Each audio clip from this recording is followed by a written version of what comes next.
Hey guys, how you doing? Don't mind me, I'm just here harvesting my tomatoes. It's all, you just gotta envision it. It's tomatoes. What are you talking about, berries? Ah, yeah, welcome back to another Hey B episode here on the Hermitcraft server, where the doctor is extremely happy. Kind of looking down into the perimeter right now, because yeah, hashtag Hall of Goat was a full success. But before we get to that, quickly, of course, shouting out the thumbnail artist of today. Now that sounds not right. The artist of today. Fally the cat. Yeah, you heard that name before. Check out all the links in the video description. Check out this amazing artwork. I just love it. Yeah. It's getting really hard to make a choice. What is the next thumbnail for the episodes? I mean, that's a good problem to have, I suppose. So you artists out there, always keep your eyes peeled. Even if your fan art might be posted a few weeks back or so, I might try to reach out to you, right? Don't forget about that. I appreciate each and every one of your amazing art pieces. It just makes my day every day. And then, having them as thumbnails like that is even, it's, immortalized like that. Talking now about immortalized, here, the immortal tomato garden, right, has been growing a bit. And yeah, today we will start implementing some of the ideas that came in from, hashtag Hall of Goat. And it's not over yet. If you still want to get in, grab the world download from the last episode, express your ideas. It doesn't have to be full-scale stuff. It can be small details. We'll talk about more about that in today's episode. I show you, we will implement in some cool ideas.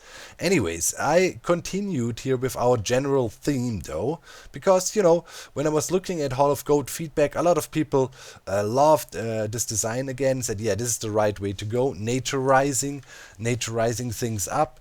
And we put a little bit more effort here into our nice tomato garden. Now it's nice and cozy with a little roof on top there, right? And yeah, you just want to hang out there and relax like in a real life garden.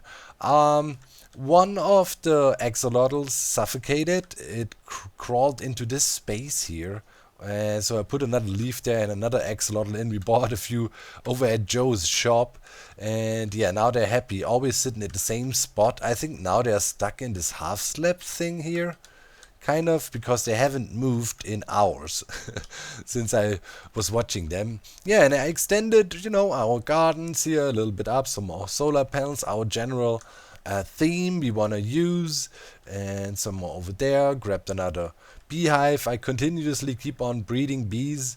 I found 2 already down in the perimeter where I'm drying more copper at the moment. Aging. Because, yeah, we got to use them for some epic statues that were suggested for Hall of Goat. I mean, some of the best magnificent work I've ever seen small scale statue wise. I tell you, this person who sent that in will give them a special shout out because those were absolutely outstanding. Yeah, so anyways, you see we have some more water flowing here. And funnily enough, Jeromus and I yesterday, we spent like an hour or so just literally looking at all the cool feedback that came in via Twitter and Reddit for Hall of Goat. And our idea was also to have water flowing in one of the outside channels here, or outside segments. But we didn't want to, talk about it too much because don't want to influence people's ideas. And turns out quite a few people implemented this idea too, that water would kind of be flowing down from here somehow.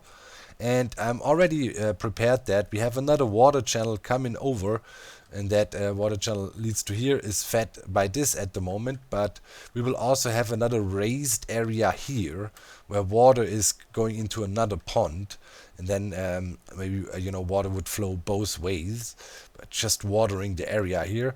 Maybe I'll put another bit of tomato stacks in this corner there. We'll see. But yeah, this is how far we got, and I think it's turning out really great, and I'm really thankful for the feedback. Oh yeah, I've started to gradient a little bit. Using gradients is very hype right now, and I thought, yeah, we should implement it a little bit. So we got some stripped birch woods down. I need to continue on this side a little bit further. I haven't done it there yet. But yeah, up to here, and then people went further with the gradients all over the building, with hashtag Hall of Goat. But to me, then it became a little bit too busy. So we gotta try to find the middle ground. Maybe we do a little bit more gradient, but not too much. Maybe here, at the lower bits a little bit, where the building hits the ground and maybe, sucks up some moisture or so and darkens in a little bit like that. Yeah, but we don't want to do too much on the upper sections, I feel. What we want to do next now is, implement one of the projects design ideas that were sent in via Twitter, and I think I might have to clear some more space in the test world. I have it set up already because we want to work on the Hall of Goats pretty much. The idea is later, we're gonna have a big portal here, and then you come through here, and then we have a bit of a kind of a opening lobby area kind of, then with some staircases on the side leading down to the elevator we will use, and then we would come in here, and then we need to do the jaw dropper. So here will be the epic statue sitting on the side, super high impressive room, and then you walk towards the end and there's two insane statues flanking the throne of goat where I will sit. Yeah. And this will sit back here, and looking at it, it was in the test world really close to Mambo space, so I think I gotta take out a few more chunks back here, all this, and then we can start working on that, and then we'll also talk about who sent that in, because for that credit is definitely needed, because I think this is extremely talented. So anyways, let me do some digging, boys and girls, and then we'll get to it. Oh yeah, and also the diamond situation, by the way, at spawn. Oh boy, it's escalating, and I think we need to put a stop to that.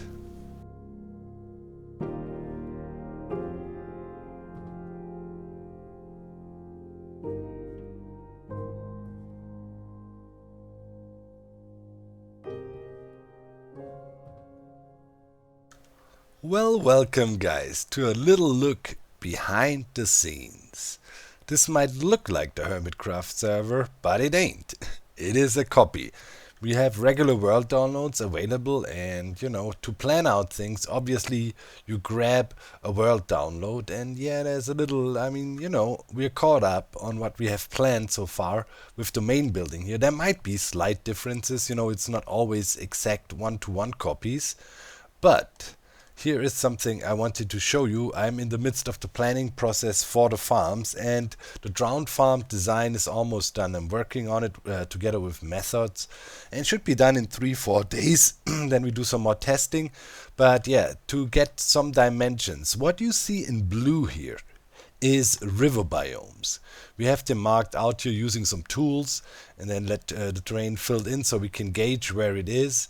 Here you can see our platform, right, we have on the Hermitcraft server. It's pretty much how the perimeter looked right after we were done running the World Eater, and then I was doing a little bit of cleanup. On the Hermitcraft server you will see we did way more already, cleaning up the floor. But here's the outline of what a river biome is, and you can see the frame in here. This is the size of our drowned farm we will put here. Then we decided what other farms we will put as well, but let's quickly get the grids on. So we can see this is 1, 2, 3, 4, 5.5 chunks by 1, 2, 3, 4, 5, 6, 7, 8, 9, 10, 11, 12. So pretty huge area we have here. And this will be used for the drowned farm. The output of the farm will be insane, and it will be a 2-man farm. We will need 2 players to run it. But the good thing is we do 1 or 2 good overnight sessions, and then we should have stock of copper for weeks, so we don't have to run it often, and it's going to be pretty efficient and a cool design. So that sits here, and then adjacent to it somewhere here we probably hook up a creeper farm, and then we pick one of the good slime chunks around, to put a slime farm here as well. And we might even be able to run everything at the same time. because I don't think we'll hit mob cap quickly with the systems here, but you know, every farm will have an off switch too. So yeah, that's the first look behind the scenes, and now the second look behind the scenes. It's time, yeah, to give some shout outs, some special shout outs to some peeps that participated in Hall of Goat, and you know, as I said, there will be more. So hashtag Hall of Goat is still active. If you have design ideas we could implement here, yeah, holler at me via Twitter. So yeah, check this out. Shout outs to Acrylics. Acrylics was sending this in on Twitter. And yeah, this stuff is looking just amazing. Different goat statues, smaller versions, smaller scale versions, and then the big versions. And those I find are insanely good. Like, those statues are so good. I was like deeply impressed. Yeah, and Jerome's too. We were like, dang, those things are amazing. We gotta implement those, but we gotta change them a little bit for our purposes. You will see how they turn out over on the Hermitcraft server. But yeah, replicated them here from the Twitter post, and they are just straight up amazing, amazing. You know, movement and lines, and yeah, very clever placement of blocks. Yeah, just really, really great. Here's another element that was by Xytrid, or XYT Red. Here it's a little bit changed to his original, but that is a goat fresco, you would call that, and we definitely gonna use them. We have a version of a walking goat as well, jumping and walking. We will implement that inside the build as well. So yeah, here you can see, right, there's a lot of planning here. For example, this may be also interesting for you. This is the color palette or block palette we've been using so far over at the Hall of Goat, and I don't want to go behind it because there's too many spoilers there, but yeah, things are gonna develop behind the whole setup. And yeah, this is one of my planning worlds. I have several. This is equipped with world edit as well, so when I'm working here with Jeromus, for example, you can do some quick copying things around and so on. That helps. But I also have other worlds that are equipped with certain technical mods, you know, carpet and special features for that, so we can do some more technical changes and technical testing mainly. So this is mainly the build world here. So yeah, enough theoretical talk. Let's go over to the Hermitcraft server and try to bring those statues to life in a bit of an adjusted way.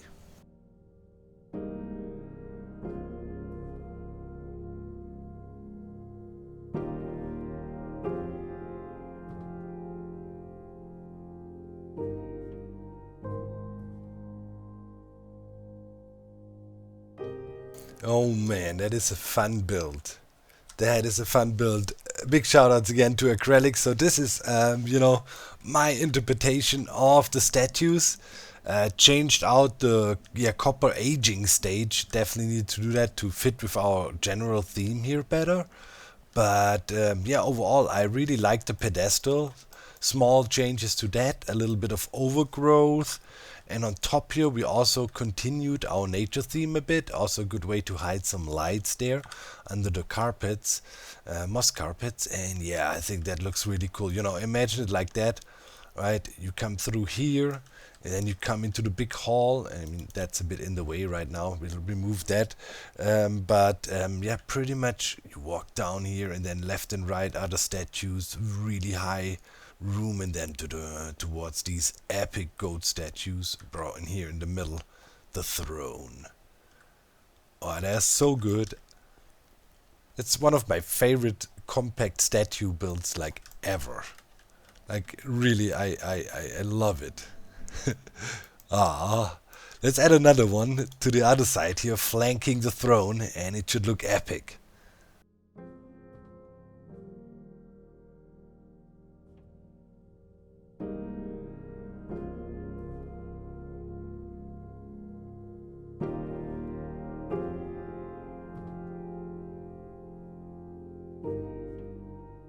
I was just AFKing over at my village, you know, where I have a bee farm to produce more honey, because yeah, now we need to start tackling a thing I dreaded.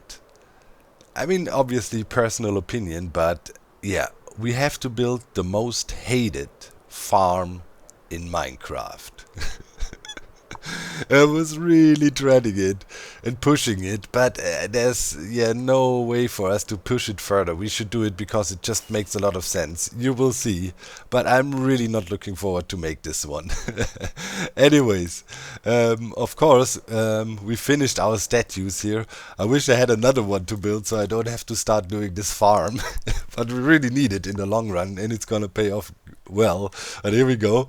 Second goat in place. I picked the one with the raised horns. I just think it looks epic. We slightly changed the flow of the horns there a little bit, but other than that, it is pretty much a one-to-one copy of the suggestions from hashtag Hall of Goat, which is so cool. I'm enjoying this so much. As I said, keep it up. Hashtag Hall of Goat is still active if you want to participate in designing this whole thing. Everything goes. Small little design bits and pieces, cool statues like that, bigger statues, everything goat themed, everything, straight lines and cool. There's always something. As you saw in the test world, we have the mural, a little mural design there already. So that is all cool. So now, with this epic statue in place, and let's check on the bees. There's one. We had at least 12 bees here.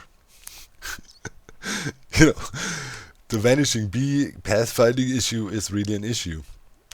I think in 1.19, for the ally that will be introduced, it has improved pathfinding, so it cannot get lost that easily from the player. Maybe that could then be also implemented to bees, the things they learned from the ally, because from testing so far it seems the ally can pretty much really have to super try hard to get him lost from you. I mean, fly away.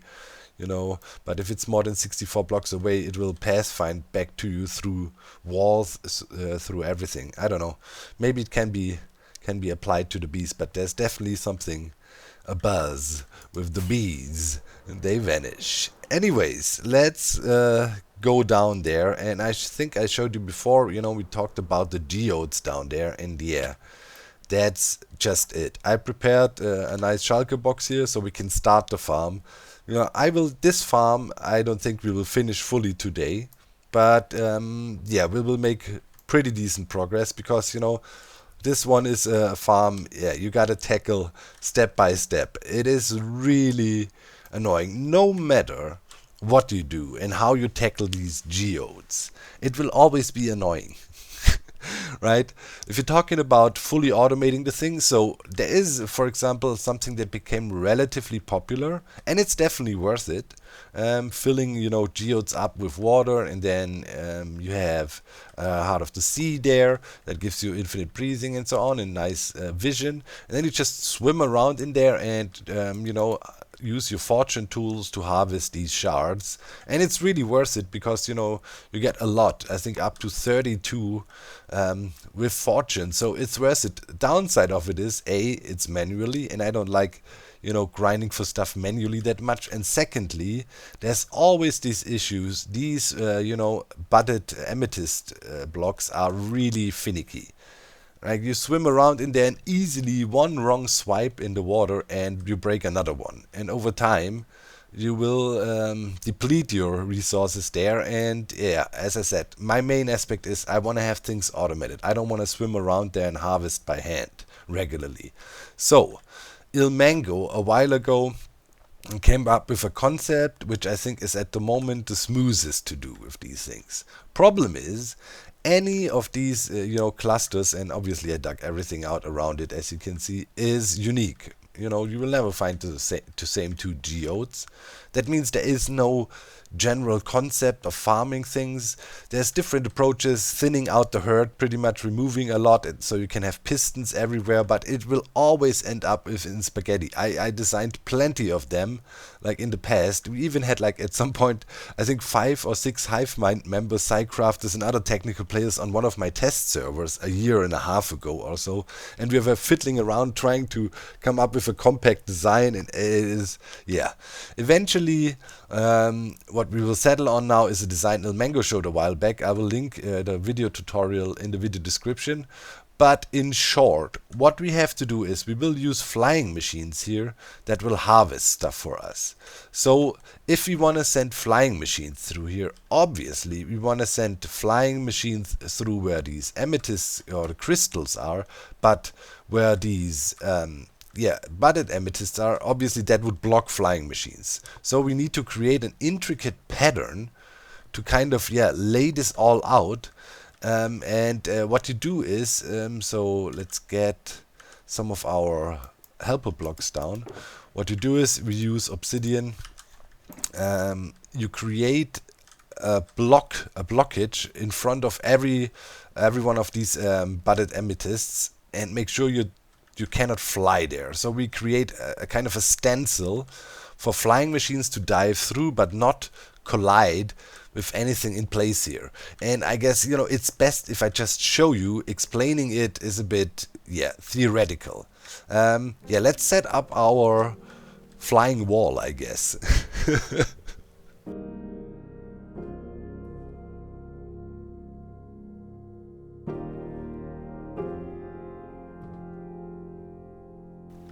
Alright, this looks so cool. I'm getting some MCC vibes. Moving walls coming towards you and you need to dodge them. Maybe this is also a mini game in the making here eventually. Anyways, I have a full obsidian wall here as well as return station for all the flying machines. And this is the pattern. If you want to figure out how to set up such a pattern, I recommend you check out Ilmango's tutorial I link. It'll help you, give you some pointers, but there is no, way that always works or whatever. You gotta improvise a bit and figure things out.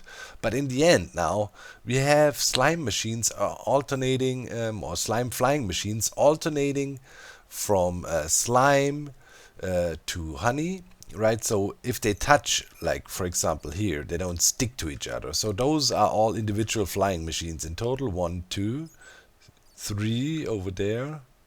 4, 5, 6, 7, 8, 9, 10.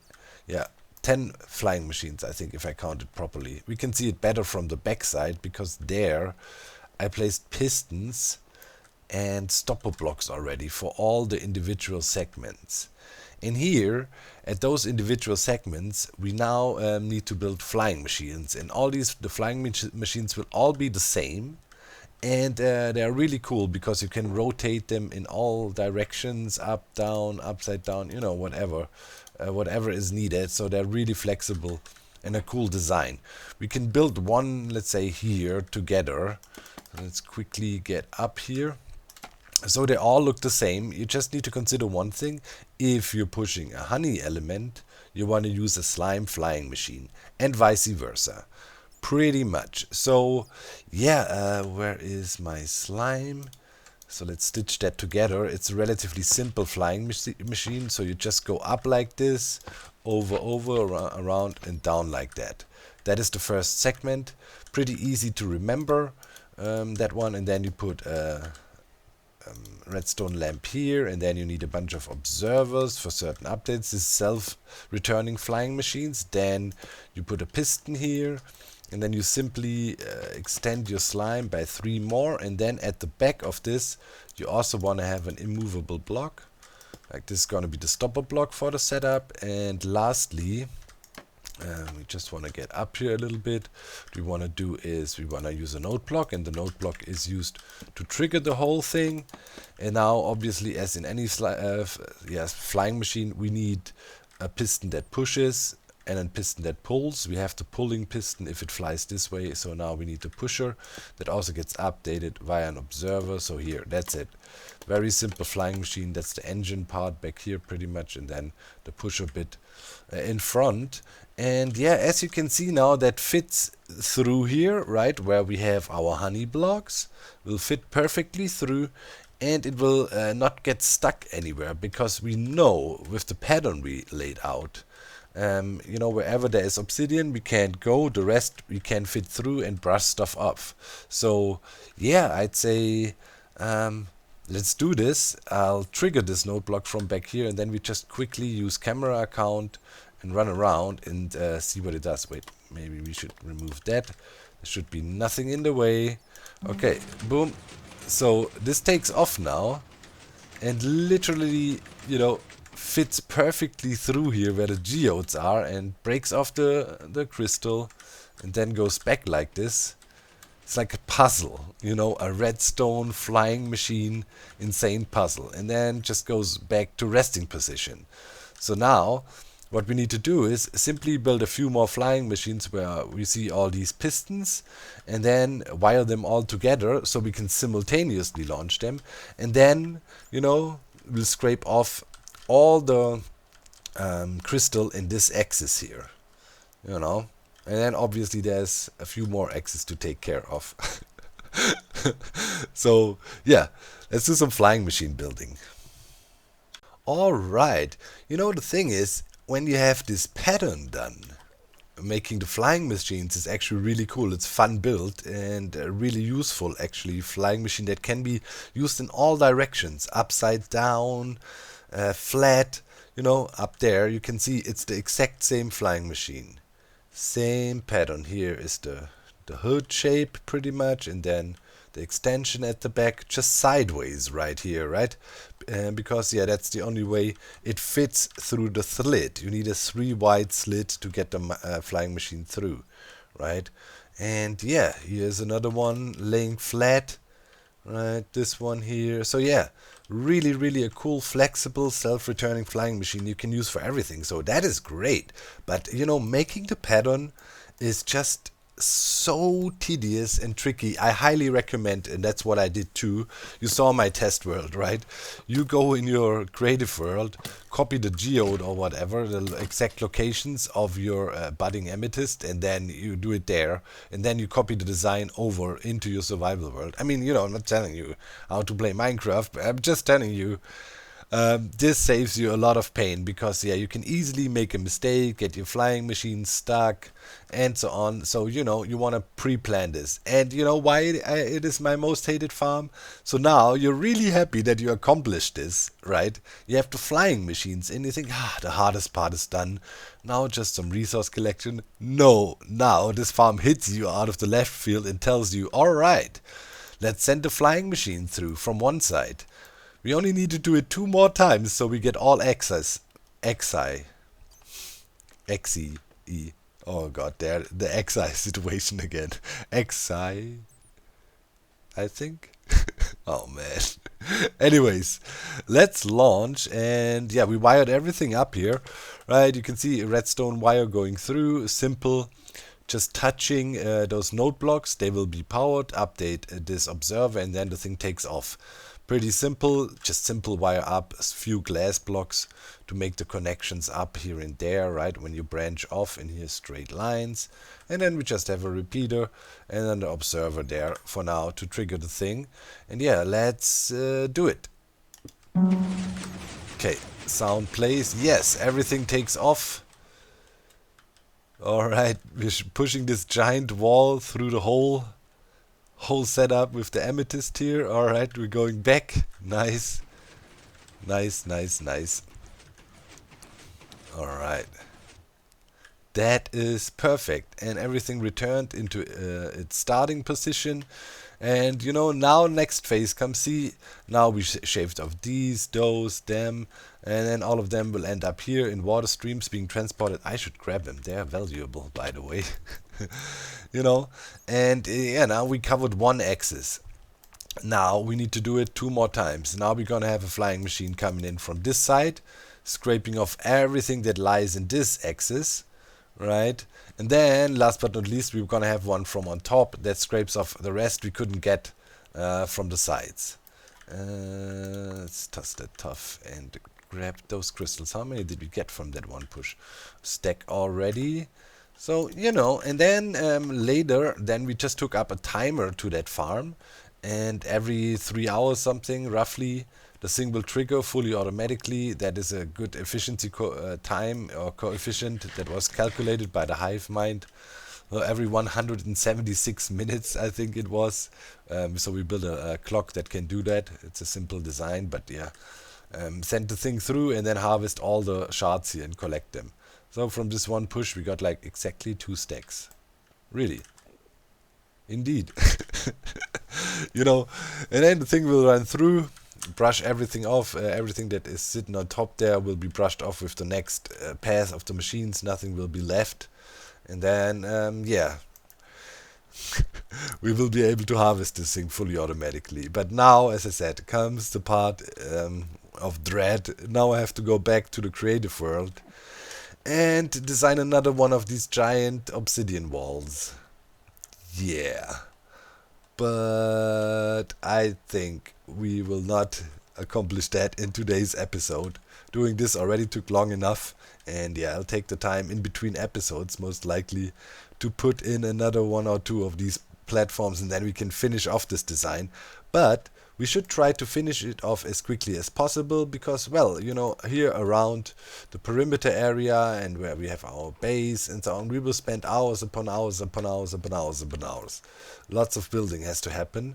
And yeah, so we need to excavate here. We need to excavate the top. We need to excavate below a little bit to the water collection system, and then we should have it. And then over time, we should build up a considerable supply of crystals here in our cave. And positioning-wise, this should also not interfere with our plans we have, you know, for building here. Yesterday, I also met with some dudes working on an elevator design. You know, things are all coming together step by step, and it's a really cool process, and I'm enjoying it a lot.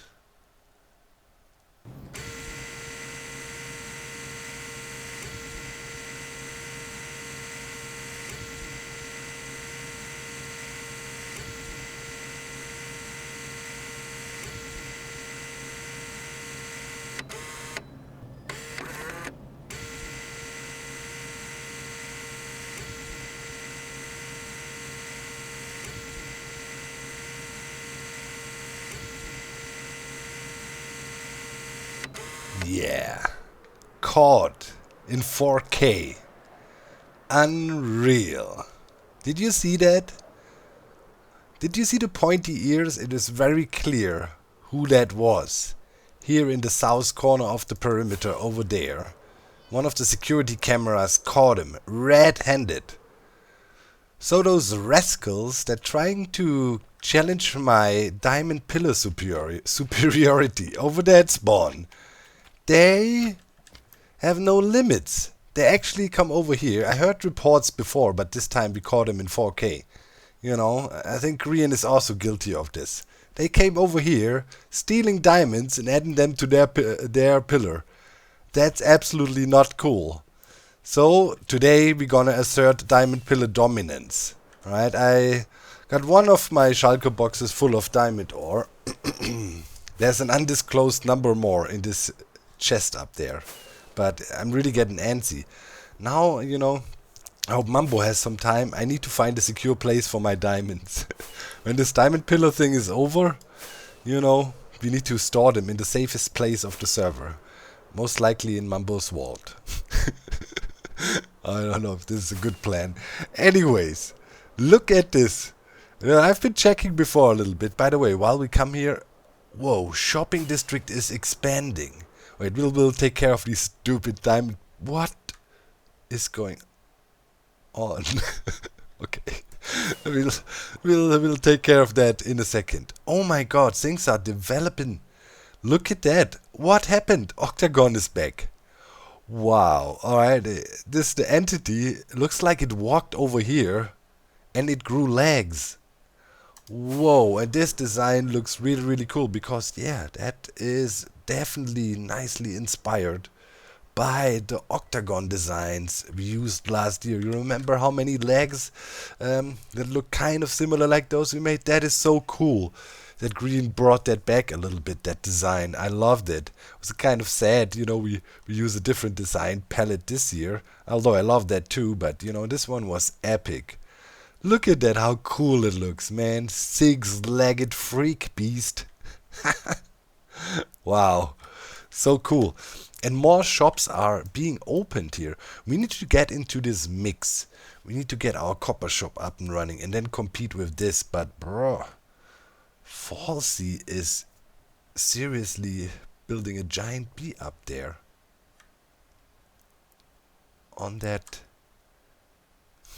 false bean can. She moved that, I think, she moved it down. It was moved into the donut during the prank sessions, and she found a good new spot here. Now it can shine. It looks really cool. Yeah, it's copper shop. Is it open already? Opening soon. Okay, so we don't want to go inside and spoil. But yeah, definitely looking forward to buy there. So far I bought my copper at green, and soon we're gonna be, copper independent and then take over the market. Alright, so this is also in the making here. A shop that's called Greens. So I'm thinking there will be leaves and maybe cacti and things like that. Welcome to Cubs Green. Shop guide. Moss block, azalea, flowering azalea, spore blossom, grass, item, ferns. Oh, nice. I need a lot of that. Cool. Small, big leaf, big vines, bamboo, cactus. Yes. And then soon mangrove stuff. Glow lichen, glow berries, hanging roots, melon blocks. Oh, man. Cup. That is amazing. Let's check real quick. Okay, so, okay, we have different layers here. And then there's all the commodities stored there. This is also a very creative and cool way to make a shop. Well, Cup is just great Minecraft player, what you gonna say. Looks cool. Nice. Oh man, this is a really useful shop. I'm feeling this will make bank. I'm already thinking, man, I need to buy this and that, and yeah, greeneries and stuff. There's always, you're short on, 5 azalea leaves, and then you have to grow a tree. Nah, man, we gonna spend. That is cool, man. There's more happening. Last time we also didn't go into Cub's mine here. That is, you can get coordinates to copper veins and so on, into iron veins, I think. Iron veins it is. And have a little adventure that way. That's also really, really cool. We gotta try that out one of these days. Those iron veins are really cool. I mean, kind of pointless with, iron farms these days, but still, you want to go out and explore a little bit. Oh, wow. This is also a new shop in the making. Maybe it's also still being created. I don't think the doors are open yet, but it looks fantastic. Nice. Man, the shopping district is evolving. And also here over at the log shop, I saw in Keralis' episode, if you haven't, go check these builds out in detail. But he added all kinds of cool rock trucks and things. And, not rock trucks, log trucks pretty much. And machinery. Oh, this looks so cool. I love these tires. These logging machines would have big, soft tires, not to pressure the soil so much in the forests. It's quite important. But that's really realistic. Man, things are happening. This is cool. Look at that. The horizon's starting to look really cool. With the cool bee over there and all. Nice, nice, nice. Okay, this is all good vibes. I don't know why there is a giant railway coming through here over all the shopping district, but I assume it's temporary. Let's have a quick peek at our... Ooh, baby! We're making diamonds again. More. Are you kidding me? Alright, I mean, whoa, okay. I was not even expecting more sales. Dude, our sand business is a good business. For sure. We're trucking along, making diamonds here and there. Let's have a quick look over at the slime window and see if there was some sales. Not at the moment. Okay. Cool. Oh man, we should sleep, make it daytime, and then we take care of the pillar situation here. Things are going absolutely bonkers. Is that an anvil I saw over there? Man, why do things always have to go overboard? Couldn't we just, chill and show off our pillars here? Ain't that... Okay, so... a gigantic anvil is coming down on this diamond pillar, squishing it. And then there's a cannon. I think this is Scar's pillar here. So it gets hit by the cannon that is also made out of diamond. And then they have to divert sideways and continue going up. Alright. I think we're still kind of in the lead though. So we can still play around a little bit. Just eyeballing it, I mean our pillar rules. Although it's crooked. But we have one dangerous competitor here. We have Pearl. And she's coming down, upside down. But she's, obviously she's from Australia, right? What else? So what we need to do is we need to get our diamond reserves out and we need to block her pass. That's it looks like Scar and Grian, they will annihilate each other, and then now they also dragged Cub into it, so we don't have to worry about that. The only person we need to stop from growing downwards is Pearl. So that means, yeah, we need to get over there.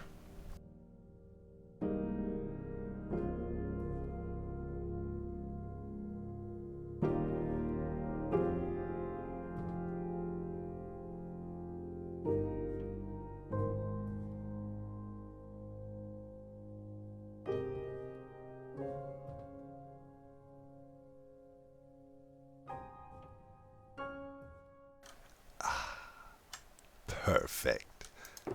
Pfft, that didn't even leave a dent in my diamond reserves. That was like... oh man. Oh man. They can...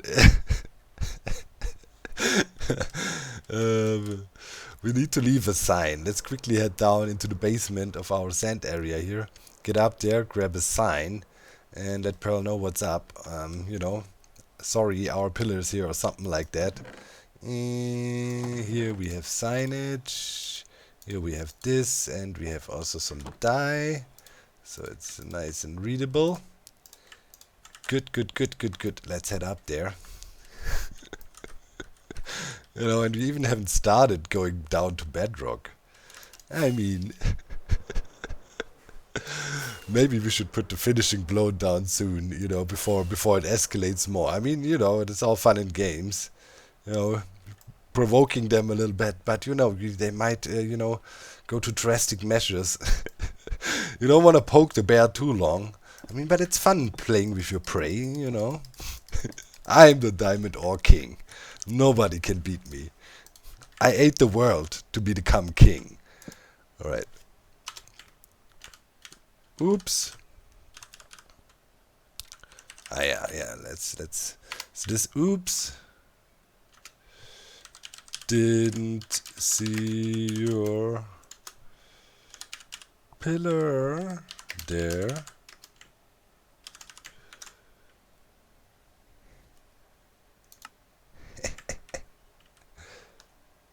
And then we go like, guess mine is in the way. And then we just go like, goat, boom. You know what I mean? And then we hit him with the white. Now it's barely readable, but kada. Oh no, wrong.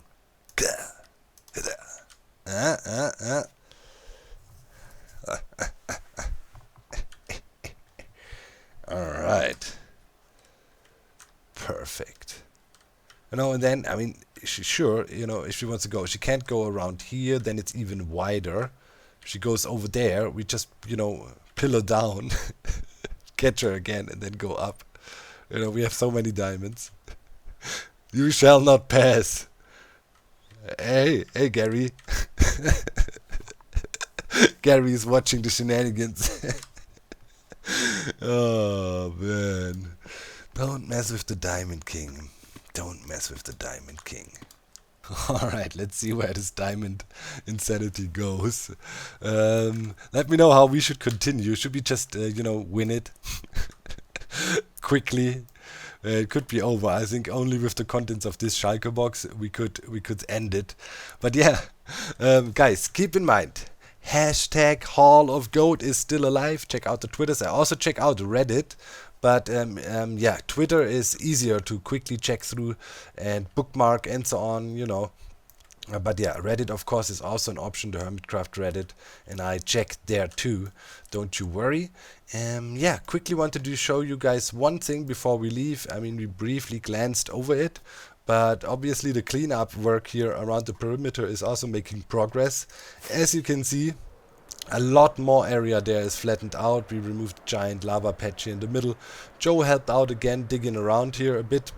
On the last Monday, Hermits helping Hermits. So we made some progress, and ever so often I log on and take out another patch here, there. We don't want this to be too grindy, so we just divide and conquer pretty much.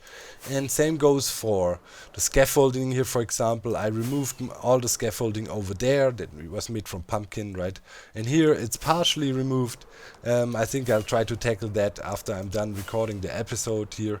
Because yeah, it's a bit annoying. As you can see, there are like 5 blocks apart, so you cannot really jump in between, so you need to chop them out and then manage to glide over, then you fall off again. It takes a bit longer, but yeah, here with the glide technique, it's definitely doable. So yeah, I'll clean up, and yeah, let's have a last look on our epic statues that look good from all angles. And by the way, I think we need to talk to Mambo. This thing has to go. We need to find a good way to compensate him. I mean, the guy is rich. He's even richer than we are, right? So money means nothing to him, aka diamonds. So maybe bamboo will? Or slime? We'll see. We have to negotiate. Alright. But hey, this thing doesn't do anything. See, oh wait. Or let's confirm that it actually does. Before we log off, right? Let's go there and check. The other day when Joe was helping me digging, I said we should prank Mambo and put slime in there. It spawns anything but slime. And so he really thinks the thing did something. Here it's also broken for some reason. Alright. Did Mambo come here and take a hopper? He's already dismantling the thing for spare parts. This minecart got stuck. But anyways, no slime, no slime. There's still building blocks in there. Yeah, no slime. I mean, if there's a single slime, we'll keep it. But there's none. So it's not really, but there's some gunpowder. I mean, it does something. It's so funny. The whole situation here. Mambo spent all this time making this thing. And then we have the perimeter, who is not even intended to be a slime farm or anything, right next door, right? And it is like slime paradise. Slime paradise.